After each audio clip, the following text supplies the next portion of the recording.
యేసు నామంలో వల వేశాడు. యేసు మాట ప్రకారంగాను, యేసు మాట, యేసు పేరు ఎంత శక్తి గలది, ఎంత శక్తి గలది. ఆయన పేరులో జీవం ఉంది, శక్తి, బలము.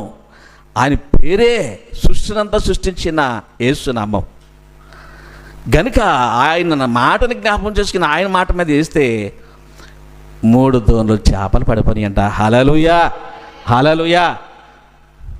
3 దోణులు చేపలు, 3 దోణులు చేపలు పాలువారి కేకేసి మా వలలు పిగిలిపోయేటట్టున్నాయి. చేపలు పడేటట్టు కంటే చేపలు ఎలా పడ్డాయి? వలల్లోని చేపలు ఎక్కువైపోయినాయి. హల్లెలూయా. ఏమైపోయినాయి? వలలో చేపలు ఎక్కువైపోయింది, పిగిలిపోయేటట్టు అయిపోతుందట. అంత తేలిక పిగలదు అంటే ఇరుకైపోయింది చేపల వల్లను, పిగిలిపోతుందని భయపడి పాలువారు కేకేస్తున్నారు.